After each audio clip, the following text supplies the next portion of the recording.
So welcome, everyone. I'm Kaylee. I'm one of the programming board members with Startout.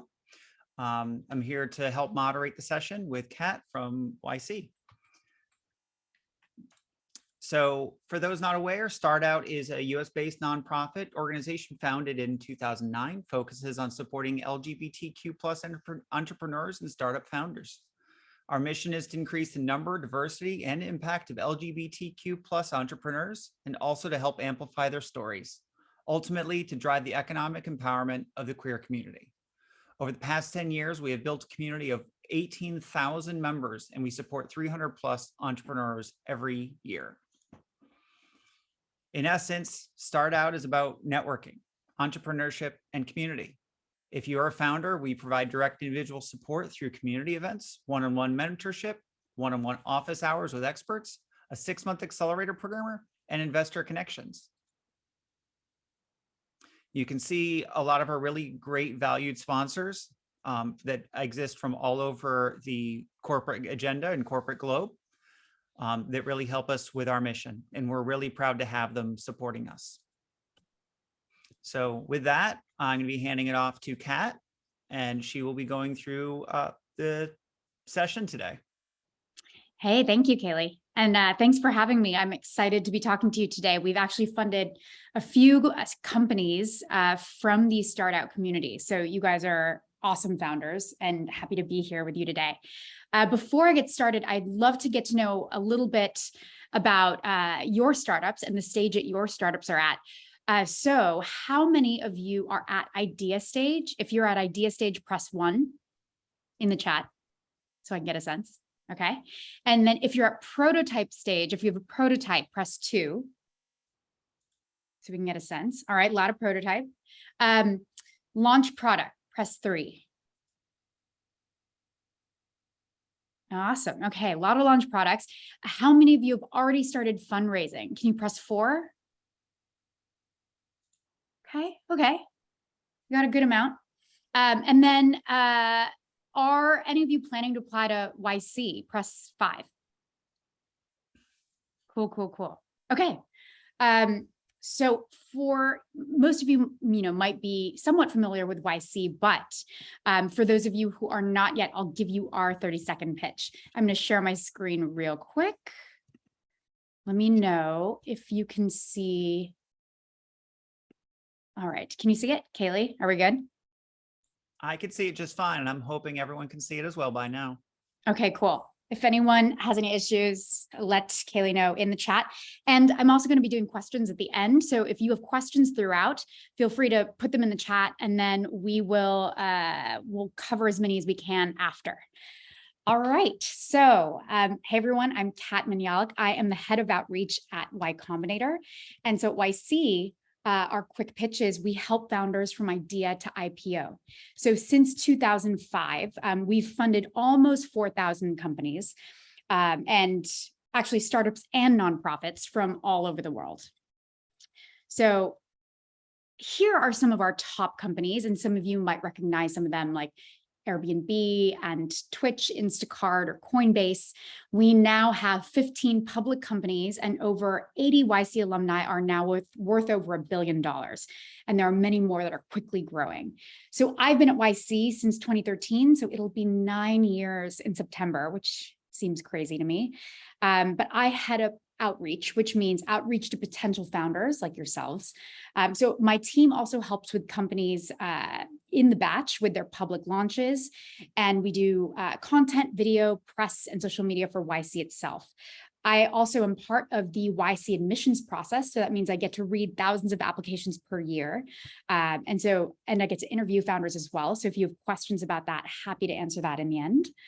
And so being at YC for over 8 years now, I've seen about 3,000 companies go through the program.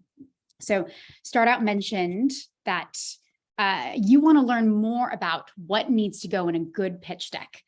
And our demo day for summer 22 is coming up in just over a week. So that's something that's on all of our minds at YC right now. At YC, our group partners, they're the partners that work most closely with the founders. They've seen hundreds, and some of them have seen thousands of companies successfully pitch investors. We see founders do this every 6 months. So founders at YC, it's a 3-month-long program. And for the first 10 weeks of the program, the founders are encouraged to do nothing but code and talk to users. So just build the product, get it in front of users, and iterate based on their feedback. But in the last 2 weeks of YC, which we are in currently, the founders flip into fundraising mode, and we start to prepare them for demo day. So demo day is when thousands of the top investors from around the world will watch our founders do about a 1-minute pitch about what they've been building.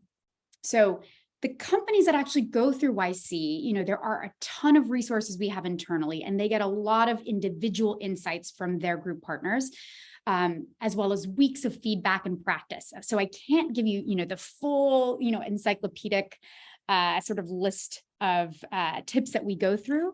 But today I'll share some resources that you can look at, some best practices that should be relevant to all of you who are starting to talk to investors. And I can share some of the high level tips and best practices that we share with our own founders. So before we jump into pitch decks and investor presentations, I did want to mention the YC application. So for those of you who are thinking about applying, know that we at YC do not actually look at investor pitch decks. We have an application. It's an open application that's open and free to anyone in the world. And I would recommend checking it out. It's at ycombinator.com/apply. So even if you're not considering applying to YC yet, I recommend taking a look at the application because it'll help you organize your thinking about your company. It'll help you figure out how to communicate about what you're building, and it may even encourage you to have hard conversations with your co-founders. So about equity, for example. So though we don't look at pitch decks, some of the philosophy around what you need in a good pitch deck is also super helpful for writing a strong YC application. All right, so here's what I'm going to walk you through today. We're going to talk about your one-liner, which will be on your title slide. That's the first slide of any pitch deck.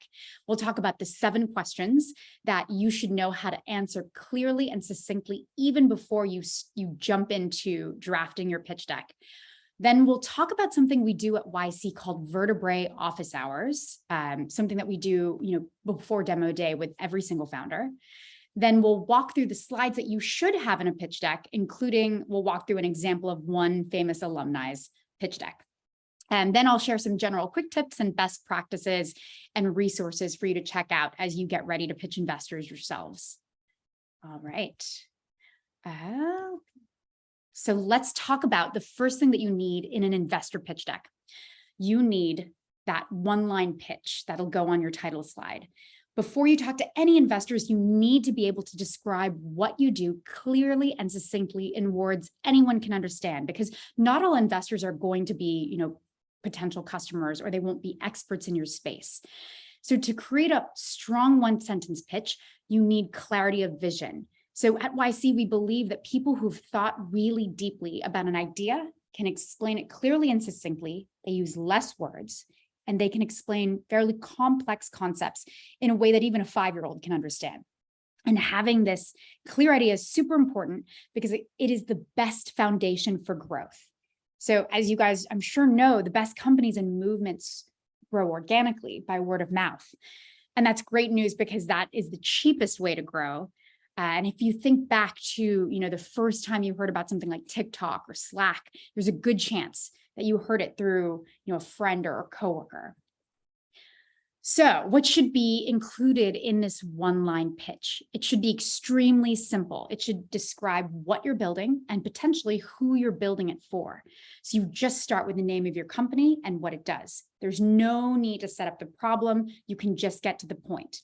So let's look at Airbnb. This was their one-sentence pitch when they applied to YC.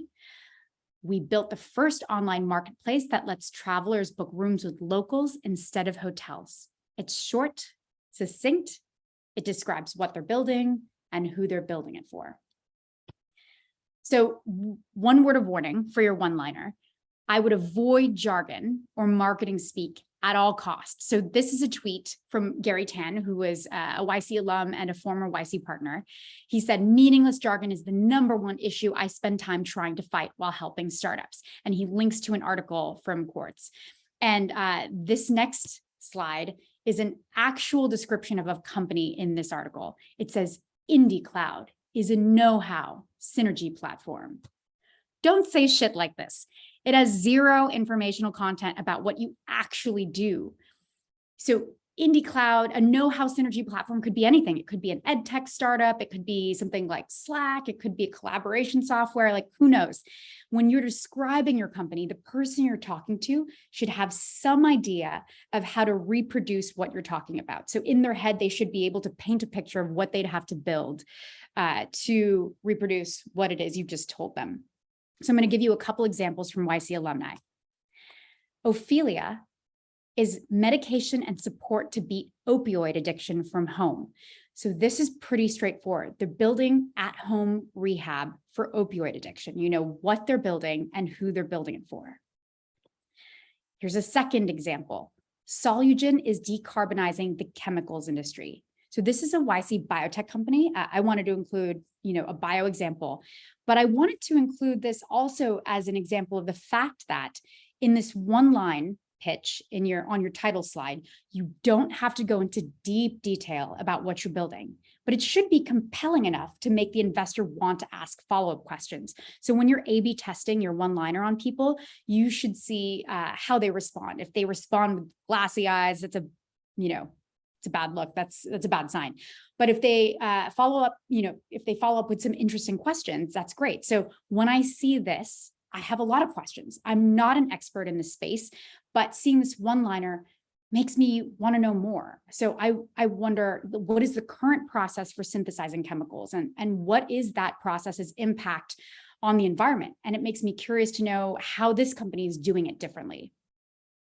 Okay, so now that you have what you need to build that first, one-sentence pitch that I hope many of you have already, I want to highlight a set of questions you should all be able to answer about your company before you pitch investors. So an investor will never invest in your company if they don't understand what it does. So as a founder, you should know how to answer these 7 questions clearly and succinctly. And I recommend checking out an article in the YC library called How to Pitch Your Company by one of my group partners, Michael Seibel. He goes into really deep detail about how to answer each of these questions and what investors are looking for in the answers. But I'd love to, and to go to the YC library, it's ycombinator.com/library, and then you can just search and, this piece will come up. But let's highlight a few of these questions since some of these are relevant for the YC application as well. So we've already talked about how to answer what do you do. Let's jump to what's your progress. So one of the most important things we're looking for when we're reading YC applications is how fast you're moving as a team. So when we ask how far along you are or how much traction you have, it's because we want to understand how far you've come in the period of time you've been working on your company. We see a lot of founders who are sort of working in the same space or tackling the same problem. And, some teams we see are just blazing, by. They get so much work done. And so we want to know how quickly you're moving. The next question I want to jump to on this list is, what is your unique insight? So at YC, we get about 17,000 applications every 6 months. And so we see a lot of founders tackling the same problems, as I mentioned. So what we want to know with this question is, what do you know about this problem that other people don't know? What insights do you have that other founders don't have? And so sometimes the best of these insights come from talking to your users and getting interesting feedback from them. And sometimes it comes from your own personal experience working in the space or experiencing the problem that you're solving. One of my favorite YC companies or YC alumni, she was a construction engineer that, she used to have to carry 50-pound blueprints on the actual construction site.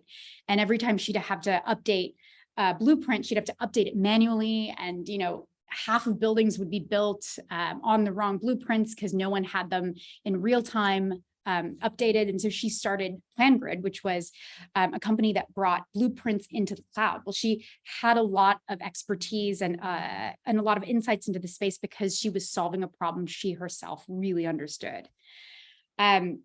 So we love learning new things when we read YC applications. And so this is your opportunity to teach us something. And I think this is very relevant for all investors. Not all investors are going to be experts in your space. And often they're very curious people and they love to learn new things. So you should act as a teacher. Next slide I want to jump to is the team slide. Who is on your team? Because I think this is the most important slide, especially for very early stage companies.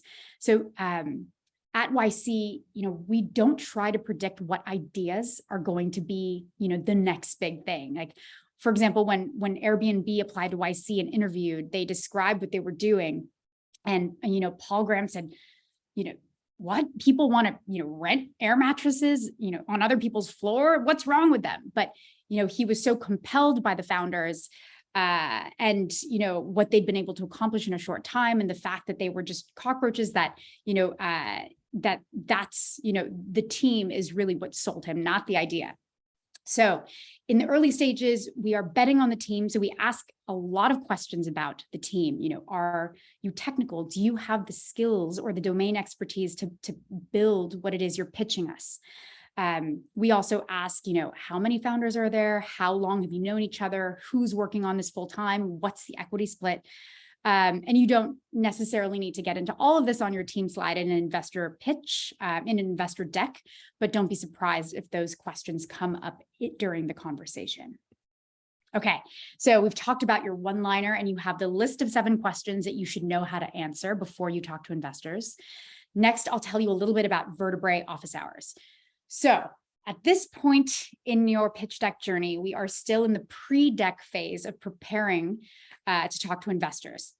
So every company that goes through YC does something called Vertebrae office hours. So a few weeks before demo day, we sit down with each company and we figure out, what are the 3 most important pieces of information that you want to make sure get lodged into an investor's brain. So companies that are presenting at demo day only have about a minute to describe what they're doing. And if you poll a random investor in the audience and say like, hey, what do you remember about that company? What do you remember about Airbnb? They'd say like, oh, it's the team is 2 RISD designers and a guy from Harvard, building something about, renting rooms in people's houses or air mattresses on people's floors. Like they really don't remember much. So we help founders figure out what are the 3 most compelling pieces of your story that we want to make sure investors will not forget. And so, here's an example of a company that went through YC, I think it was last batch, winter 22, called Pigeon Loans. They're building a platform that makes it easy for friends and family to manage loans, friends and family loans. There are 3, kind of vertebrae points. The points that they wanted to make sure people didn't forget are that currently only, less than 1% of all loans in the world are made online. So there's this huge untapped market. There's a $200 billion market for this in the US alone. And, they only launched recently, but they already have $1 million in GTV and they're growing 31% monthly. So they talked about how big the opportunity is and they talk about the traction. So that's demo day where you only have 1 minute. In an investor deck, in an investor conversation, you have hopefully longer than that to talk to an investor, maybe, minimum 15 minutes. So you'll want, to map out the 4 to 6 points that you want to get lodged into their brain through your deck. And I would recommend doing this exercise, with your co-founders yourself. All right, the minimum viable pitch deck. So to recap at this point, you have your one-liner, you know the answers to the most important questions about your company, the 4 to 6 most compelling parts of your story. So let's talk about what slides you should have in your pitch deck. So your pitch should have a story arc. Every startup has a story, and you can use your pitch deck to weave that story and tell that story to investors. So the most commonly used slides in YC company pitch decks are these. the title slide, which we already talked about, traction, so how much progress you've made over what amount of time, team, then market and business model, and then your insight, like what is the, insight that you have that other founders in the space don't have. So since you've already gone through the exercise of answering the 7 questions, building these slides should be easy. So you should definitely include these slides. And then these are other helpful slides that you can include. Doing the vertebrae should help you lay out the story arc for your pitch deck. So some of these slides will be more important for certain companies than others. So for example, if you are a founder in an international market, which many of you are, if you are building a solution to a problem that is very market specific. So say you're building a company in India focused on the Indian market, you'll want to have the problem solution slide. It may be if you're pitching US investors that they don't really understand the market that well, or they're not as familiar with the problem. And so you might need to educate them a little on that. And then if you are working, for example, on an idea that many have tried before. So say it's a fairly common idea. You'll definitely want a why now slide. So what technological or societal change has happened that will make this idea work now when perhaps it didn't work in the past? So yes, each of these are other helpful slides. And you don't have to have them all in the primary deck that you present to investors, but I would definitely recommend having an appendix. So your core deck should really only be about 6 to 8 slides, and each of those slides should include, focus on 1 point each, and hopefully they're your vertebrae points. And then you can include all the other slides that you want in your appendix so that if an investor asks a relevant question, you can flip to the appendix and show them the relevant slide. Okay, so I'm going to look through one of our most famous alumni examples of a pitch deck. And this was the pitch deck that Airbnb used to raise, I think it was $600K in 2008. So they do some things great in this deck, and they do some, I would change some things in this deck, which we can walk through. But let's start with this slide. So this is their title slide, and their one-liner is simple and clear. Book rooms with locals rather than hotels. They don't use jargon or marketing terms, super clear. Next, they have a problem slide. They walk through the problem they're solving. Price, travelers are price sensitive. Hotels leave you disconnected from a city and its culture. And, when Airbnb launched, there was no real easy way to book a room with locals or to become a host to travelers. Everything here is obvious, simple, clear. And so the third slide is their solution slide, what they're building to solve this problem. So in this slide, I want to talk about headlines. And what I mean is, they have a headline here, problem, they have the headline solution. I don't necessarily think you need to include these headlines on the slide, like problem, solution. They could have just stated the conclusion as the headline of each slide. So in this case, it could have just said, a web platform where users can rent out their space to host travelers. What I would definitely do is I would go through your deck and read the headlines of each slide and make sure that the headlines themselves tell a compelling story. So for this next slide, the market validation slide, remember that in 2008, the concept of renting a room in someone else's house was not super common. If you are working on a startup in an emerging space, or if you're launching something that's never been seen before, this is probably a very important slide to have. What probably would be more compelling at this point would have been traction. So if you are a launched company and your company has any traction, I would use that data to validate the idea versus just saying like, hey, like other things exist like this in the world. Again, market size. This is to showcase the fact that this market does exist and that they could eventually be tackling a multi-billion-dollar market. So investors really want to focus on those Bs. And this was an important point for them to make, because again, this was not a concept that was super common back when they launched. So the product slide, here's a slide that is probably not necessary in most early stage pitch decks today, or at least in the core pitch deck. Hopefully the investor you're talking to has done a little research and has visited your live site, but you can always include this in the appendix. Business model is a really important one to have, and this should just answer the question, how are you going to make money?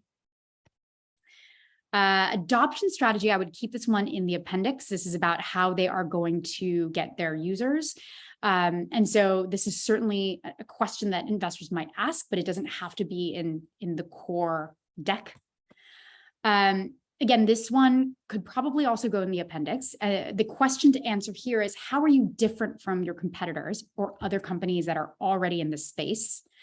And this next slide kind of goes into that as well. So they talk about their competitive advantages over competitors in the space.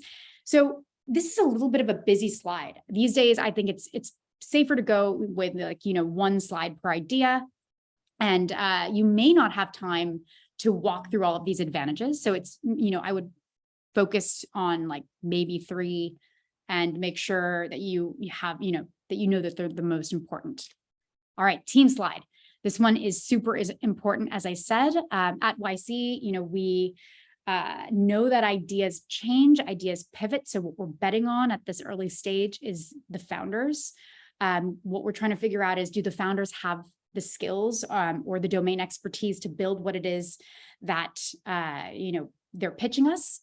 Do we believe that this is the team that's going to make this idea work? Press. So I do not think this is an important slide to have. It's not going to hurt if you have it, but I don't think you need to include this at all. And I wouldn't worry about getting press before talking to investors. I think for most early stage startups, it's probably a waste of time. User testimonials is not a super common slide these days, but if you have users who absolutely love you, it's not a bad thing to include, and you could include it in your appendix. A better slide, honestly, would be traction, if you have it, to show users, are users booking more than once, are users coming back? If you have those numbers and those stats, I would definitely include that. And the last slide is their ask. They were asking for, they were raising 500K at the time, and make sure to include a slide with the ask. And one thing you absolutely should not leave a meeting without doing is, don't ever leave a meeting without next steps. So just like any sales process you're running, if an investor says, okay, let me think about it and I'll get back to you, you should say, okay, when should I expect to hear from you? And, can I follow up then? And then you can write down the date and follow up with them later. Hopefully it's a day or 2 from now. So make sure not to leave without, we've even had the more bold founders that we've worked with, actually say, are you interested? Are you interested in investing? So you can even go with that tack if you're comfortable with it. All right, so some quick tips before I jump into, quick tips, and then I'll talk a little bit about delivery before we jump into questions. So I wanted to highlight the fact that if you look at, all of Airbnb's slides, for example, everything on it, it's all simple and obvious. So less is more. You don't want to hit people with too much information on each slide, because they either won't remember or they won't understand, and they'll pretend to understand and just say just smile and nod. Focus on one idea per slide if you can. And if you're trying to make multiple points, it's probably best to split them into multiple slides. I would lead, you will be an expert at your own story arc. I trust you on that end, but I would say lead with your most compelling slide. So if you have lots of traction, start with that. If you're an amazing team, start with that, and make sure to label your graphs.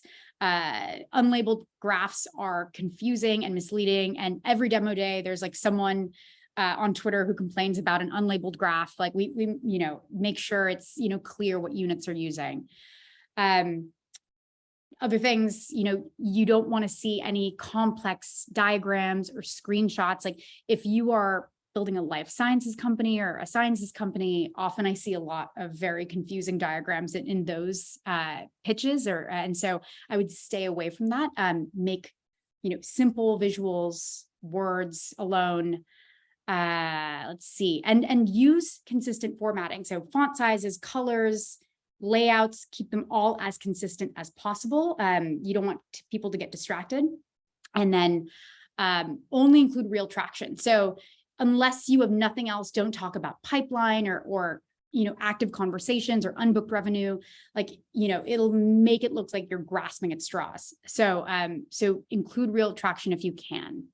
All right. And one last thing on delivery.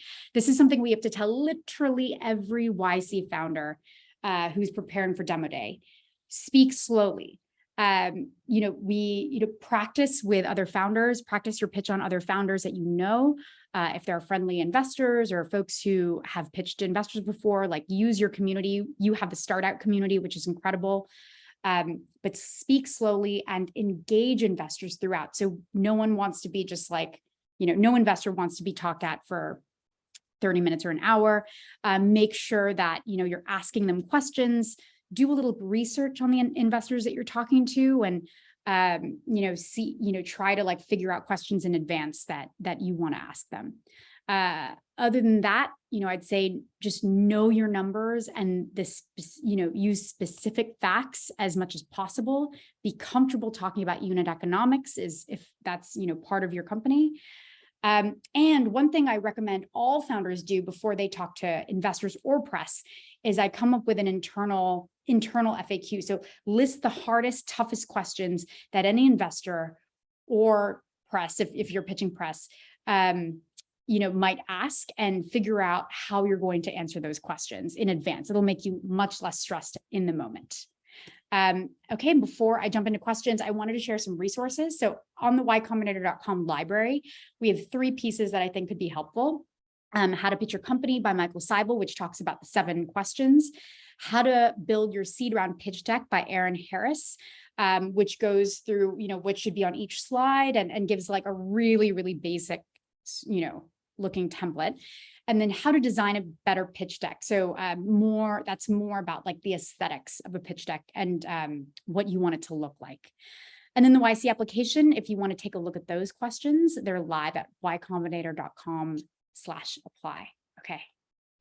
I'm going to stop sharing so I can see some of the questions.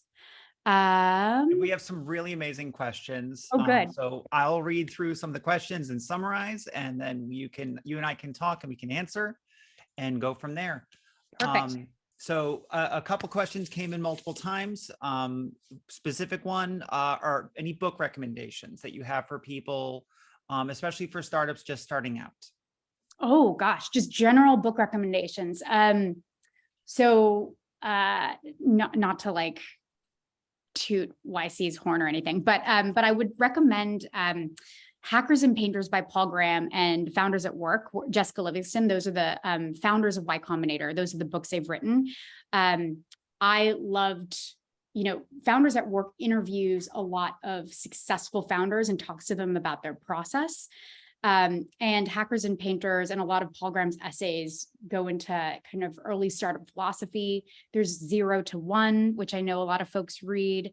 I love reading sort of memoir. So like Shoe Dog by Phil Knight is one of my favorites. So yeah, I would, and then in terms of very tactical pieces, I would look up Startup School. So YC has a free online program.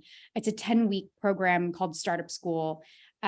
Where it goes everything, from coming up with an idea to how to launch, it goes through some of the basics on, incorporation, early startup finance, cap tables.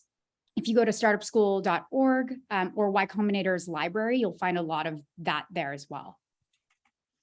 So one, I'm going to add just because I feel like I have to. Yeah. And also I can because I'm here. One that I personally feel from like a high level planning position is it's an older book, but it's built to sell. And it's really about how to make sure that as you're building up your organization, it's built such that it doesn't hinge upon you or anyone critical, gets it ready for that scaling as you go up and grow in time. So good little fundamental thing. Yes. And then there's one,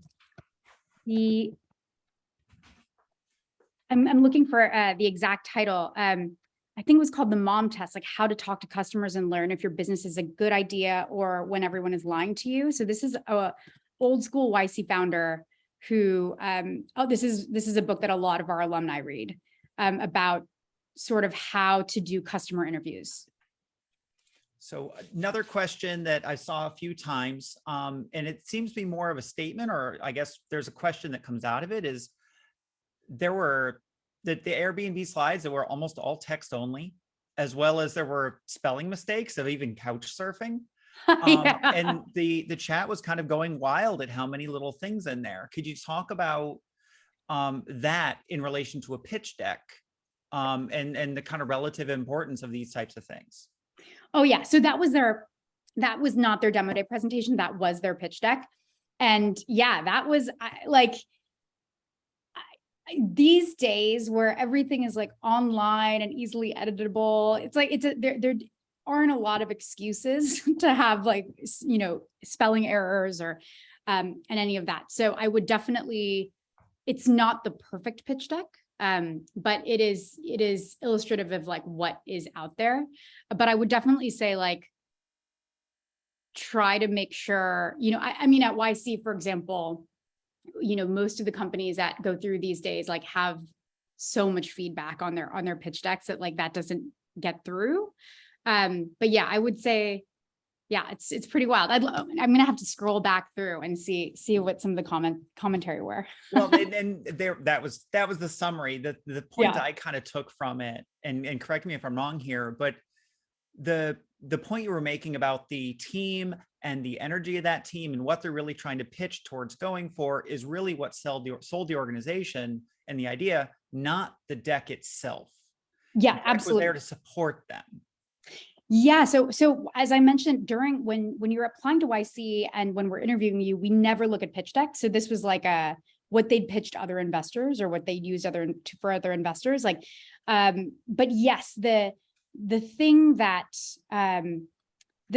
really sold Paul and Jessica at the time was they had so much energy. They launched this thing, you know, and at the end of the interview, they handed a box of cereal. This was 2008. So it was during the first Obama, campaign. And it was called Obama O's, and they had Captain McCain's. And the Airbnb founders had racked up a ton of like credit card debt to get Airbnb going. And to help them pay off that debt, they designed these cereal boxes and sold over 40K worth of these cereal boxes. And Paul and Jessica were like, oh my God, these guys are, they're crazy. They'll do anything to make this work. And they're such cockroaches. Like they'll, this is incredible. So they were impressed by their drive, I think, and that they were really willing to like be creative to keep this company going. And because I think when they'd applied, they were actually a bit like somewhat close to death. It's intriguing. That's the second time I've heard you use "they're such cockroaches," as I assume in a positive way. Yeah. I guess like nothing could kill their company because they were willing to do whatever it took. It's good to see those things. One question related to Startout, I guess, is does YC measure LGBTQ plus founder diversity in its portfolio today, or is that something they're looking to do? It's something I'm interested. We do have alumni run groups. It's not something we're actively tracking, honestly. I think we potentially should. We have a directory that goes into other, it features other underrepresented founders. So women-led companies, Latinx-led companies, like Black-led companies. And so we launched those pages because a lot of founders like asked for them. The LGBTQ community at YC hasn't actively really asked to be featured on those pages, but yeah, we do have a WhatsApp groups and alumni communities at YC that are very active though in the LGBTQ plus space. Cool. So I actually don't have an Asian-led companies page. Yes. Okay. You're asking. I will let everyone know. Rick, thank you. We don't have Asian-led companies page. We do share our stats for demo day about the batches. I can link to it in the chat. I'll pull it up and link to it in the chat. It's not Asian-led companies it's not super underrepresented in the YC community actually, but Here I will. So one question I saw a couple different versions of had to do with especially people at the early stages of their organization. They're either maybe a solo person, they may have ideas and visions, but not the engineering expertise or the money. They may have contractors they've worked with to build tools. How does that play in a pitch to YC? So the question is about like if you are a non-technical founder or non-technical Non-technical team. founder, or you're a technical founder without the business founder. Basically, you have recommendations for people that have those gaps in their team beyond, of course, the simple go find more people for your team. Yeah.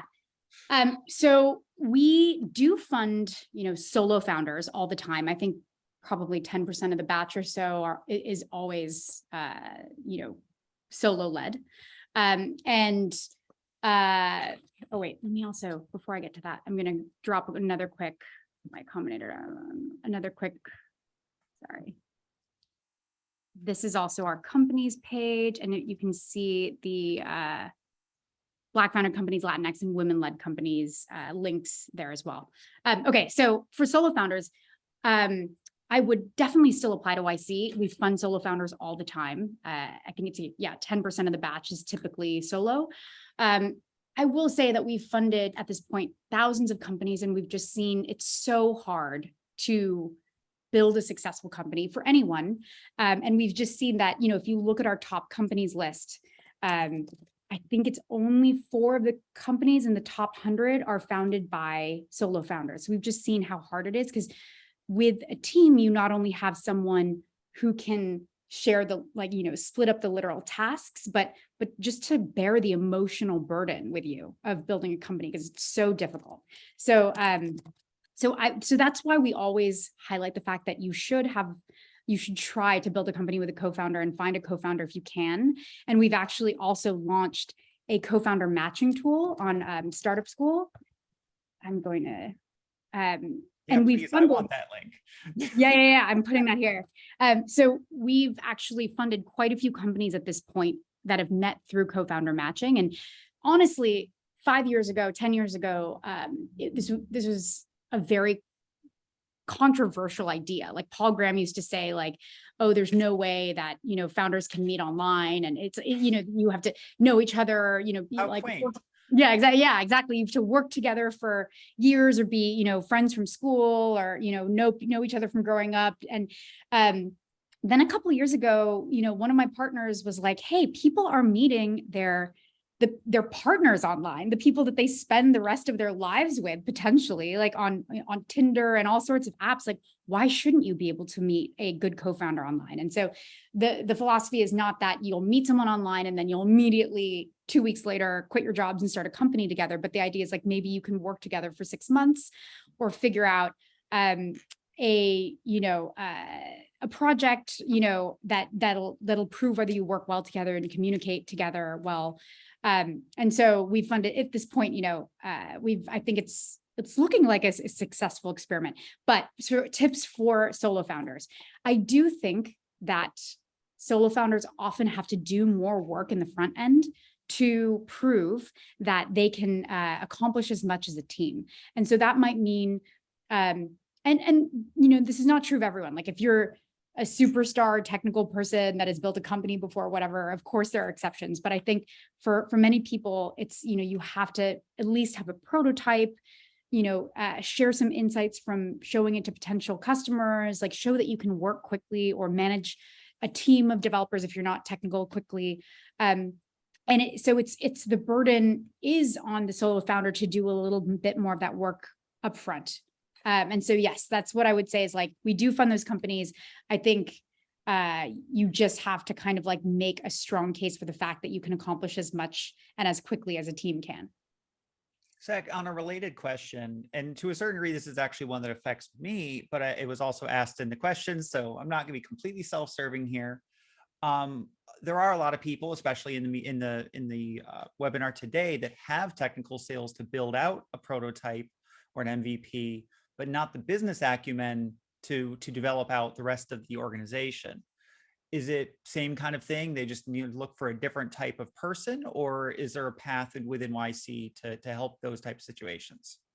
Oh man, I honestly think that's what YC is probably most helpful with, is like helping you figure out like, how do you get the company off the ground first. So okay, I mean, stepping back a little bit, when I started at YC 9 years ago, we only had our early stage program. So that's like the 3-month program. And then of course people can do, alumni stay close, they do office hours, they come back when they're fundraising. But in the past 5 years specifically, YC has become really an organization that's run by former alumni. So most of our group partners and executives are former alumni who's, they've built their company, they exited or got acquired.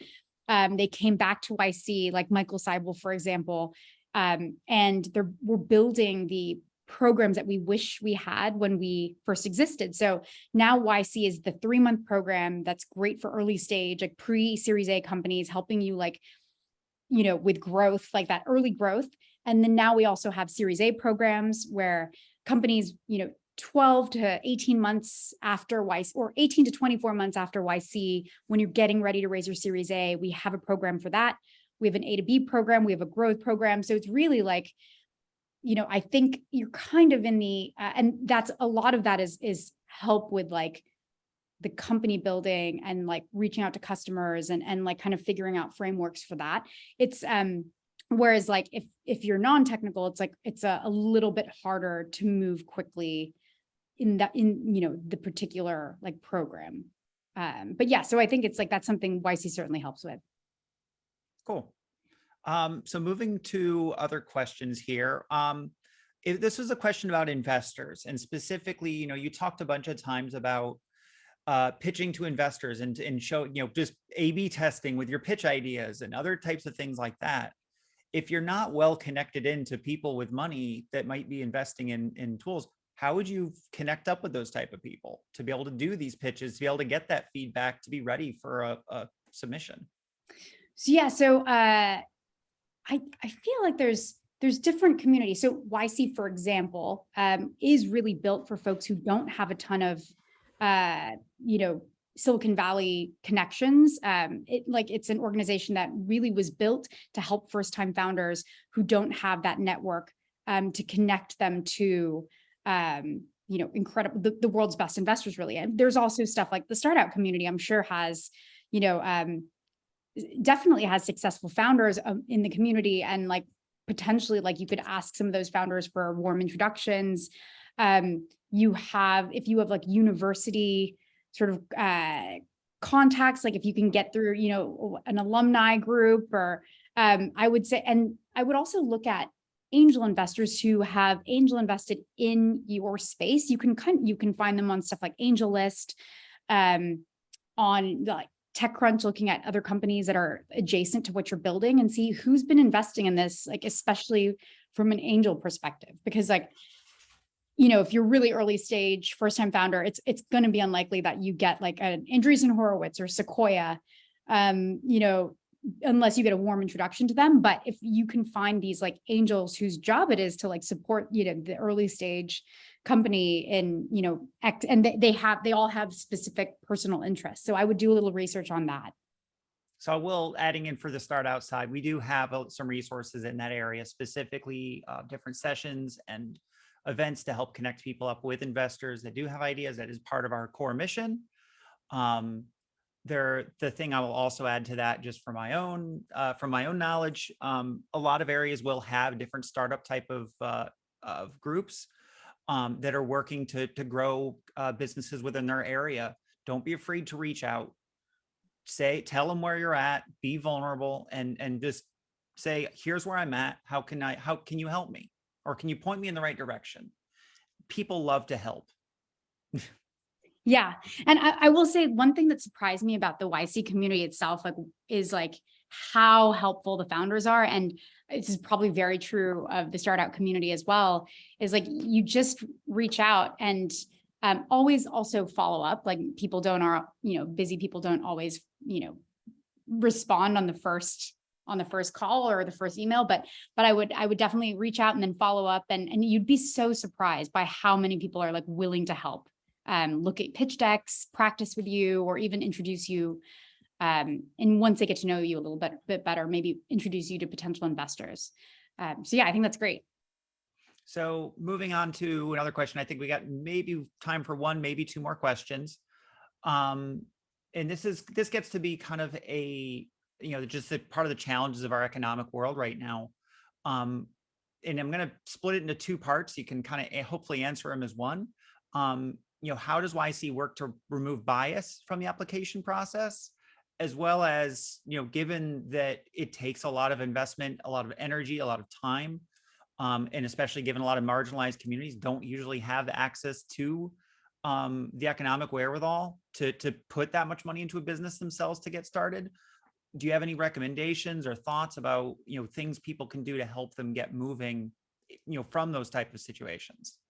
Yeah, I mean, there are YC. I think it's something like 60 or 70% of the companies who fund these days don't have a launched product. There are the application, and I think it's about 60% of the companies we fund don't have any network. So they're not tied to any alumni. They've never met anyone from YC itself. It's a free application. It's open to anyone in the world. It's unlike many things in Silicon Valley where or the investing world, where you do need a warm introduction. So you absolutely don't need a warm introduction. You don't need to have had any investors invest in you.